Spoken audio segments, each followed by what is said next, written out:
Assalamualaikum warahmatullahi wabarakatuh. Salam guru penggerak, tergerak, bergerak, menggerakkan. Perkenalkan, saya Muhammad Mahfudin, calon guru penggerak angkatan 9 dari SD Islam Ulil Albab Kebumen, dengan fasilitator Ibu Sri Hidayah MPD serta pengajar praktek Ibu Dewi Sri Wahyuni SPD SD. Dalam video ini, kami akan menyajikan jurnal refleksi dwi mingguan modul 2.3 coaching untuk supervisi akademik dengan model DEAL. Model ini dikembangkan oleh Ash dan Clayton pada tahun 2009. Untuk membuat refleksi model ini, tulislah penjabaran dari pertanyaan pemanduan berikut. 1. Description, yaitu deskripsikan pengalaman yang dialami dengan menceritakan unsur 5W+1H, apa, siapa, di mana, kapan, mengapa, dan bagaimana. Yang kedua, examination, yaitu analisis pengalaman tersebut dengan membandingkan terhadap tujuan atau rencana yang telah dibuat sebelumnya.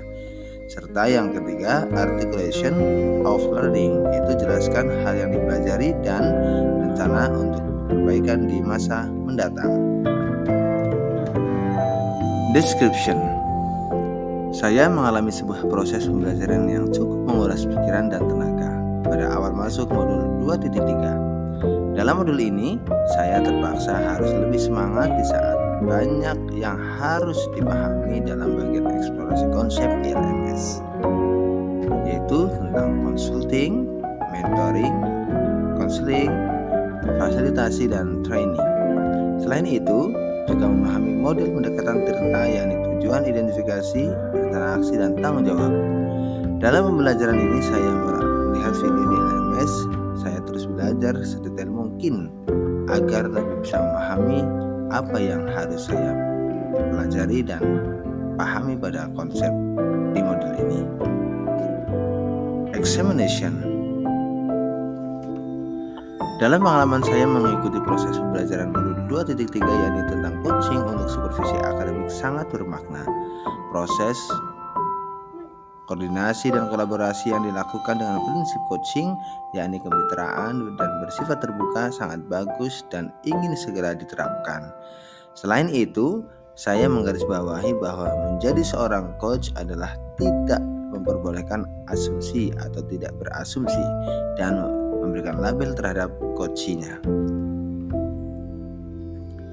Model TIRTA yang terdiri dari tujuan, identifikasi, rencana aksi, dan tanggung jawab menjadi model yang cocok dalam proses coaching ini. Model ini menuntut proses coaching semakin runtut dan bermakna bagi coach dan coachinya dalam menerapkan budaya positif di lingkungan sekolah. Coaching tentunya perlu diterapkan oleh sekolah dalam upaya melakukan perubahan proses pembelajaran masa kini. Kepala sekolah menjadi sahabat, bahkan memberikan kesempatan guru menguatkan kompetensi maksimalnya sendiri serta mencari solusinya sendiri. Articulation. Perubahan dalam proses pendidikan khususnya yang dialami guru harus ada perubahan. Paradigma perubahan di sini adalah guru lebih mengutamakan proses pembelajaran berbasis kebutuhan peserta didik. Guru tidak lagi saklek dengan model yang lama atau konvensional. Gaya belajar murid memiliki cara yang bervariatif dan guru pula harus membuat media dan gaya belajar yang disesuaikan dengan kebutuhan murid untuk bisa mengeksplor kemampuan terbaik peserta didik atau menuntun dalam memahami materi yang sedang dipelajari bersama.